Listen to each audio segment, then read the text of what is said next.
Tiny, most in my.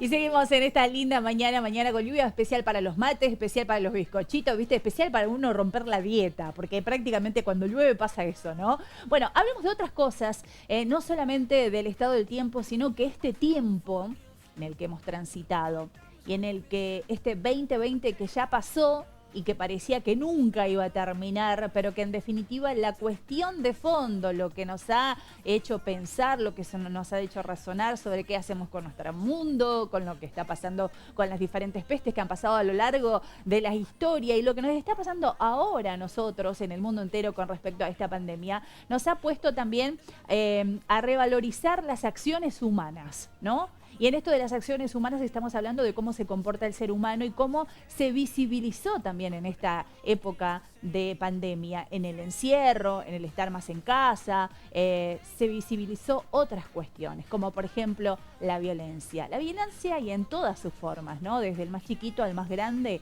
se ha visto de todo, se ha denunciado de todo y se ha conocido números realmente escalofriantes, ¿no? En la provincia de Misiones. Un poco de eso también vamos a estar hablando en esta mañana y por eso le damos la bienvenida a la subsecretaria de Relaciones con la Comunidad, Miriam Duarte, con quien estamos en comunicación vía Zoom. Hola Miriam, ¿qué tal? Buen día, ¿cómo estás? Muchas gracias por charlar con nosotros hoy. ¿Qué tal, Marité? ¿Cómo estás? Muy buenos días. Muchas gracias por la invitación y muy buenos días a la audiencia también. Bueno, justamente con vos queríamos hablar porque les toca a ustedes desde tu área, básicamente, recibir, recepcionar, atender, escuchar y salir a responder o al ruedo de esta situación que la verdad a nosotros todos los que estuvimos en los medios y que estuvimos al tanto, ¿no? De esas denuncias, de esos casos y de lastimosamente muchas muertes que se han producido en este 2020. Fue un año complicado. ¿Cómo le ha ido a ustedes y a todo el equipo en este trabajo de poder salir a parar o a frenar?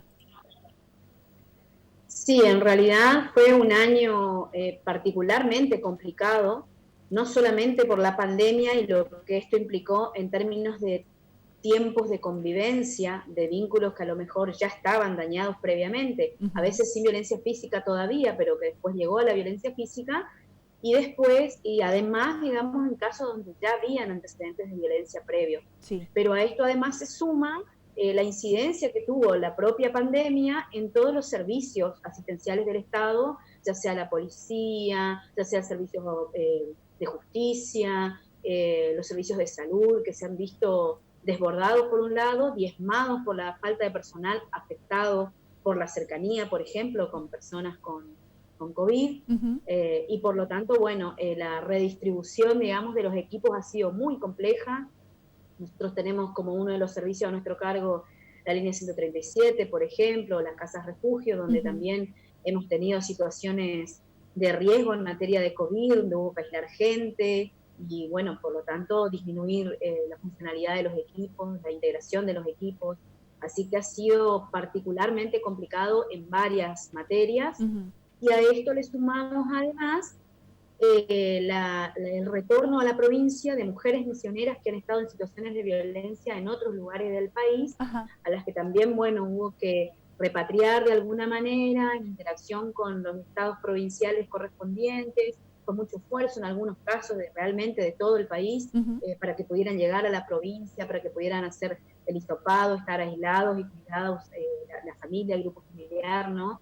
Durante ese periodo, incluyendo aún casos de trata con fines de explotación laboral, por ejemplo, Uh-huh. que también tuvimos que asistir para poder trasladar familias. Es decir, que además del trabajo específico en materia de violencia familiar, que es lo que nos ordena la ley provincial, el contexto de pandemia nos impuso muchísimas otras tareas y disminución en los equipos, además del aumento sustancial, digamos, en el número de denuncias. Claro que sí.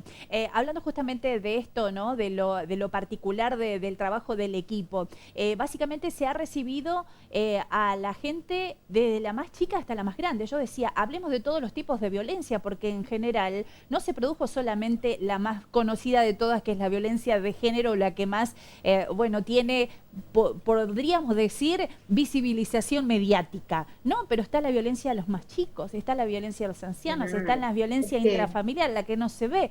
Hay muchos otros tipos de los cuales también ustedes han recibido las denuncias pertinentes. Es que yo estoy convencida de que una cosa sin la otra no existe. Ajá. La violencia de género que nosotros hablamos y difundimos y trabajamos habitualmente es una forma de la violencia expresada en términos de los roles de género, pero que se inicia desde el sexismo en la infancia y la violencia en la infancia. Claro. Niños, niñas que no crecen en un ámbito violento o intentando resolver o imponer su voluntad de manera violenta, no se convierten en adultos violentos. Claro. Y tampoco personas que no han vivido violencia durante su trayecto formativo toleran vivir en un ambiente violento ni se adaptan a vivir en un ambiente violento. Así que es importante tener en cuenta que en la medida que no se trabaje de manera específica en lo que es la erradicación de la violencia hacia los niños y niñas y adolescentes, no podemos hablar de manera eficiente de una eliminación de la violencia de género o de todas las otras formas de violencia que, como bien explicás, también incluye la violencia a los adultos mayores. Hablando justamente de ese tema, ¿no? Y de los más chiquititos, vos decías en algún momento que era importante escuchar a los más chicos. Bueno, ¿cómo escucharlos cuando muchas veces los padres no se escuchan ni entre ellos tampoco? A ver qué rol cumple la sociedad en ese sentido de involucrarse también en este tema.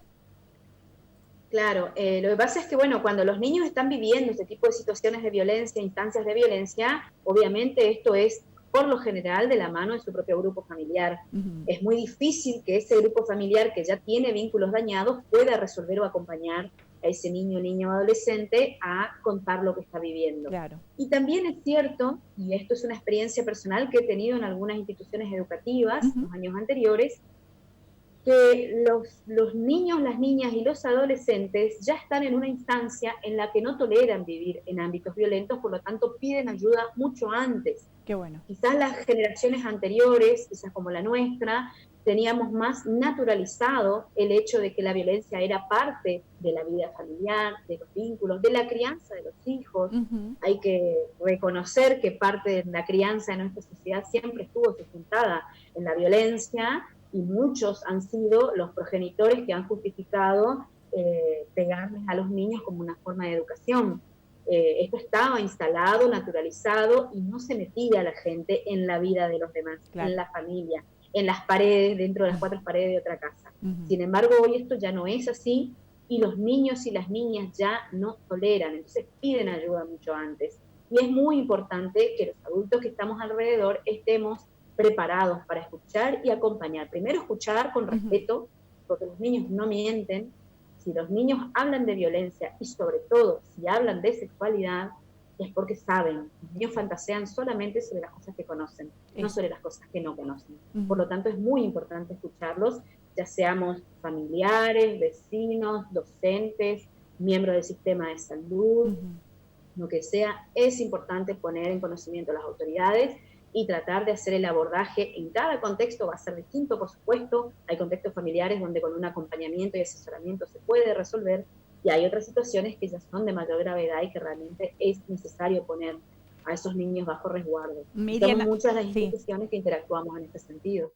Un tema fundamental que es el tema de tener a la gente adecuada, capacitada para enfrentar estas situaciones, que es lo que muchas veces se ha reclamado incluso en la sociedad, ¿no? De que no me supieron atender, no me supieron brindar la información que necesito, no me quisieron escuchar, por ejemplo, ¿no? Y de eso también han trabajado este año pasado en la capacitación, en el personal adecuado o el personal pertinente, el que está en la primera fila, digamos, ¿no? Con esta problemática.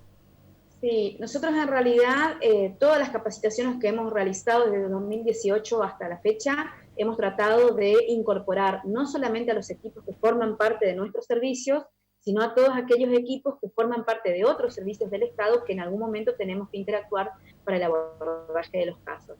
Esto es, por ejemplo, Defensoría de Niños, Niñas y Adolescentes, los ámbitos de incumbencia en el municipio, los ámbitos de incumbencia en infancia y en el acompañamiento a niños y a mujeres y a adultos mayores en desarrollo social. Tratamos de hacer un trabajo donde el abordaje de los casos o el estudio de los casos se puede hacer de manera interdisciplinaria, para que después, cuando nos toquen realmente los casos cotidianos, ya haya una interacción, un lenguaje común sobre todo, Sí. y un buen asesoramiento, porque la verdad es que si una persona toma la decisión durísima de denunciar a un familiar, a una persona querida por una situación de violencia, y en la primera ventana del Estado no recibe el acompañamiento adecuado, muy difícilmente lo vuelva a hacer. Y en este sentido también para nosotros es muy importante el acompañamiento de la Dirección de Asuntos de Familia y Género de la Policía de la provincia, con quienes también estamos organizando un circuito de capacitaciones para que este mismo servicio, este mismo concepto de un servicio con un solo discurso unificado desde el Estado, también se pueda aplicar de manera equivalente en todas las comisarías de la provincia. Ahí estabas hablando exclusivamente del Estado, pero también el Estado presente en otros lugares o más cerca de la gente, como es en el barrio, y en este caso también dentro de los foros de seguridad, que ha sido otro de los ámbitos en el cual también llegaron las capacitaciones para estar preparados. Digamos que es también el que está más cerca del vecino, la vecina, y que muchas veces se pregunta primero antes de ir un poquito más allá o llegar hasta la comisaría o llegar hasta alguna otra dependencia, ¿no? Claro, también hemos trabajado y lamentablemente tuvimos que suspender ese tipo de capacitaciones por la importancia de la presencialidad en lo que tiene que ver con mediación comunitaria, que abordamos ese ítem, digamos, con los foros de seguridad, con la intención de que justamente fueran ámbitos intermedios, digamos, previos, donde puedan llegar las consultas o incluso la solicitud de acompañamiento. La idea es trabajar con los barrios, y para eso también estamos trabajando en lo que es la capacitación hacia todo el personal municipal de todos los municipios de la provincia, que vamos firmando convenio y acompañando su capacitación, de manera que esto se pueda hacer extensivo a toda la provincia y, reitero, tener un servicio lo más unificado posible en cuanto a su capacidad de asesoramiento, de acompañamiento y de resolución concreta de problemas, ¿no? Los municipios son una herramienta fundamental en todo el territorio provincial para recibir y acompañar correctamente los casos de violencia. Y para estos casos de violencia muchas veces el poder tener a mano un teléfono, el poder tener a mano una vía de WhatsApp, que ahora se ha habilitado también una línea de WhatsApp para poder informar allí. Esto es algo que se incorporó el año pasado, ¿cierto? El número de WhatsApp al 137. Sí, nosotros incorporamos, por un lado, una línea de WhatsApp en el 137, que 137 es un número gratuito que está activo las 24 horas del día, de todos los días del año, pero que hasta ese momento solamente funcionaba mediante llamadas telefónicas. Claro. Cuando se inicia la pandemia, empezamos a tener solicitudes de terceras personas, conocidos de personas que estaban viviendo situaciones de violencia, que no podían establecer la comunicación justamente por la convivencia con los agresores. Claro. De manera que fue necesario para nosotros poner en marcha este número de WhatsApp, digamos, que está recibiendo llamadas de manera permanente o comunicaciones de manera permanente, de una manera más simple y más accesible para quienes lo requieran, y también activamos de la misma manera un número móvil de la subsecretaría. Es importante tener en cuenta que la línea 137 recibe las llamadas y hace el asesoramiento en materia de violencia familiar y de género, pero la subsecretaría tiene a cargo la implementación de toda la normativa en materia de violencia vigente en la provincia. Por lo tanto hay distintos niveles de violencia, distintas formas de la violencia y de los vínculos familiares también. Claro. Nuestra ley de violencia familiar de la provincia establece dentro de su marco todo tipo de vínculos que existan actuales o anteriores, es decir, vínculos vigentes o de otras etapas que persistan, digamos, de manera violenta, personas que no aceptan, digamos, la ruptura de una relación, ya sea en un matrimonio, ya sea en una pareja, o que haya habido cualquier tipo de convivencia anterior, y por lo tanto hay algunas de las formas de expresión, digamos, de la violencia de género que no es violencia familiar.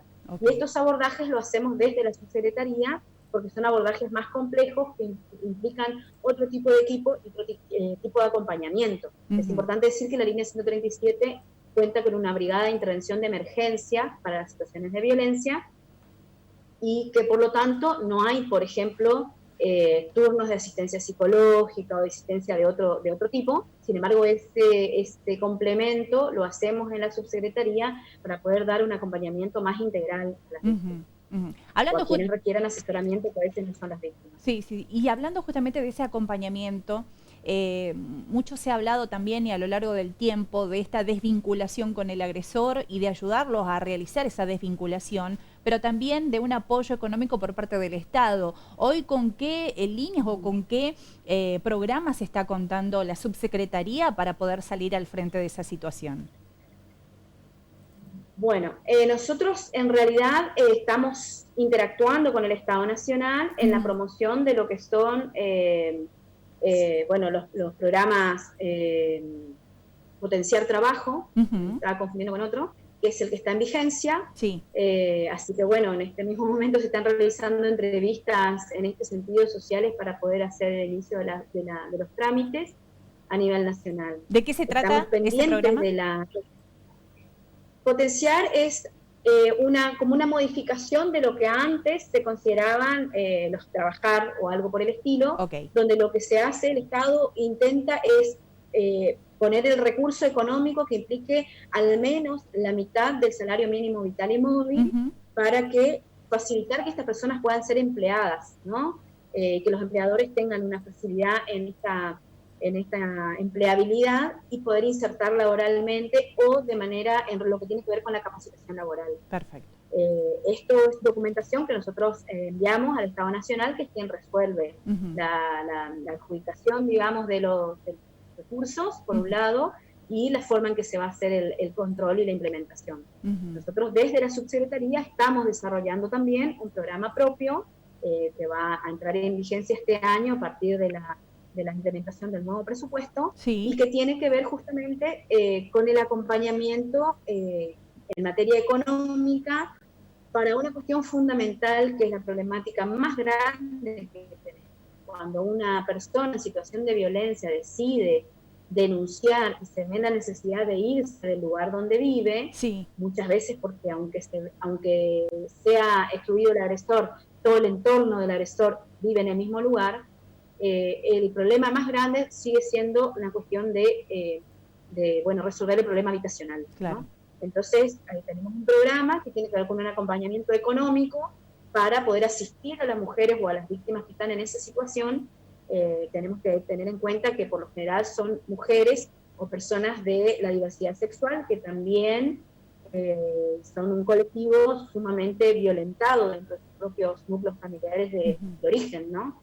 Así que bueno, la idea es acompañar a estos colectivos económicamente hasta que puedan fortalecerse en lo laboral, y para eso también firmamos un convenio con el CIPTED para poder acompañar en la capacitación. Perfecto. En primera instancia en lo que es la terminalidad popular de las misiones, también para trabajar en todo lo que tiene que ver con formación en oficio, tratando de dar una respuesta más integral y no solamente circunstancial, digamos, a la situación específica de violencia. Claro, claro. ¿Y qué pasa con aquellos que, por ejemplo, y bueno, recordemos entre los más chicos, fueron abusados y ahí, bueno, también hay una ley que los ampara y que los protege, ¿no? A la familia de aquella persona que ha sido abusada sexualmente. Sí, estamos hablando en estos casos de la ley 19 número 51, que es la ley que crea la pensión graciable para víctimas menores de edad de delitos contra la integridad sexual. ¿Eso sigue vigente? Sí, está vigente, es el 70% del salario mínimo vital y móvil, y bueno, tiene primero el objetivo fundamental con el que se creó esta ley, es que no se obste la denuncia ante el temor de que la persona agresora, que también es muchas veces sostén de hogar, no pueda seguir contribuyendo económicamente a ese hogar. Después, bueno, esto tuvo un par de modificaciones. Hoy no importa si el agresor es el proveedor del hogar o no, digamos, el reconocimiento y el apoyo económico es para todas las personas, para todos los niños y las niñas y adolescentes que han sido víctimas de este tipo de delitos, de todo tipo de abuso en materia sexual. para poder hacer un acompañamiento desde el punto de vista psicológico y demás, sobre todo. Y esto, bueno, está disponible en nuestra página de internet para que puedan descargar el formulario, para que puedan ver los requisitos y de cualquier manera comunicarse con nosotros para solicitarlos. Se le realiza una entrevista, primero una entrevista administrativa, si se quiere, una entrevista psicológica, y se da inicio a la gestión. Perfecto. Y la verdad es que ha resultado un apoyo en varios sentidos, no solamente desde el punto de vista económico, sino también en cuanto a nuestro seguimiento de las causas judiciales en los casos, cuando se demoran los informes en el Poder Judicial, que solicitamos informes para conocer que la causa esté firme, es decir, que se haya constatado la existencia del delito.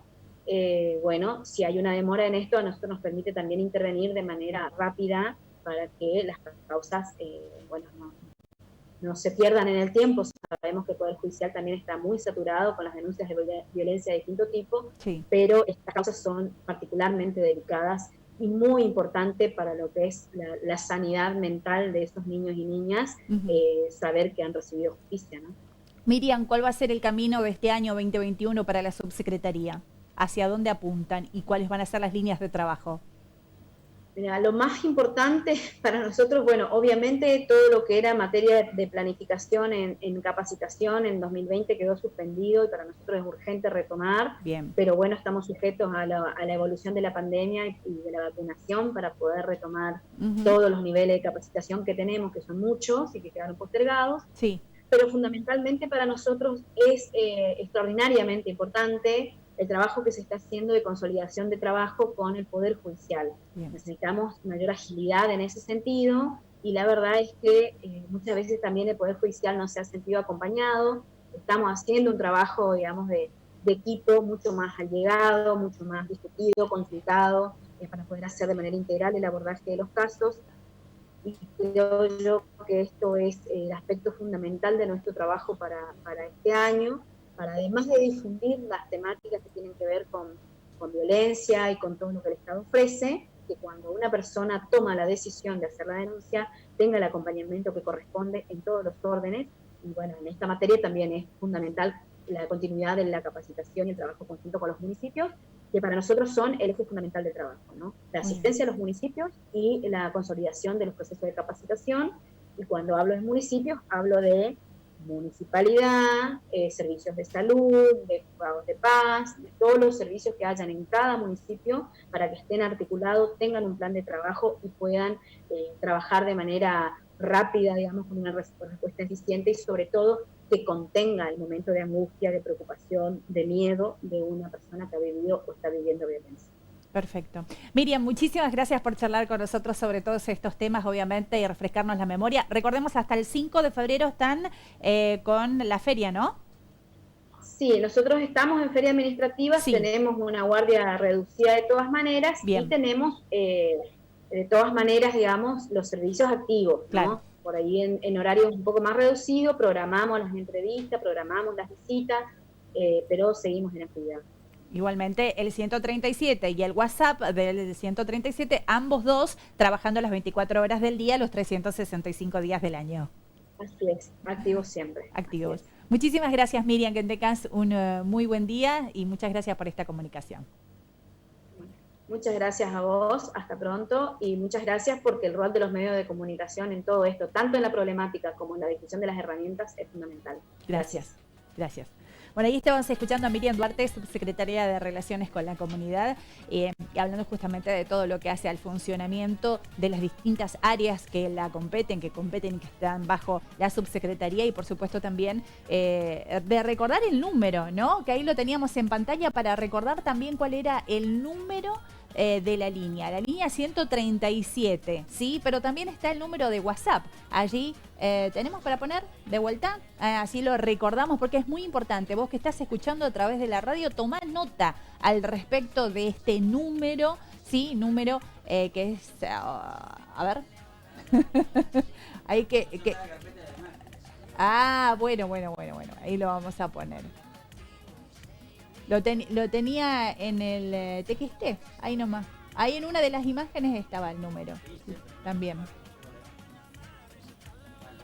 Ahí está, esa que está ahí. Acompañamos ahí, dice, mira, esa. Ahí está, ese es el número. Ahí lo tenés, ahí te digo, 3764, ¿sí? Ahí 3764-424-9224, ahí está. 424-9224, ahí sería 3764-424-9224, ¿sí? Y el 137, por supuesto. ¿Está? Buenísimo. Para que tomen nota, para que tomen nota, para que la gente sepa, porque es muy importante tener esos números guardados todos los días, las 24 horas, los 365 días del año. Ahí está. Para que tomes nota nuevamente, lo tengas en cuenta. Acordate, la línea 137, que es la línea de emergencia, de urgencia, y el 3764-24-9224, que es un número bastante amplio, fácil de recordar, para que la gente pueda tenerlo y anotarse, y obviamente también importante comunicarse cuando lo necesite, ¿sí? ¿Qué pasó? Sí, no. Ah, bueno, importante para... Está bien, ahí ya pasamos los numeritos, para que la gente lo sepa y para que pueda tomar nota también al respecto. Bueno, acuérdate entonces, pronóstico del tiempo extendido, si podemos volver a esa imagen, yo quiero ver cómo va pasando las nubes sobre la provincia de Misiones en estos momentos. Mira, Misiones está repleta, toda la provincia cubierta totalmente, ¿no? Totalmente cubierta por esas nubes.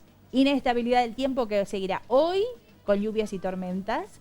Mañana jueves con nubosidad variable, probabilidad de chaparrones y tormentas aisladas. Y el viernes también, nubosidad variable, cálido, con probabilidad de chaparrones y tormentas aisladas. Va a estar así, todos estos días inestable. Imagen satelital es esa, la que te estamos mostrando de cómo está hoy la provincia de Misiones en estos momentos, ¿no? Con esas nubecitas sobre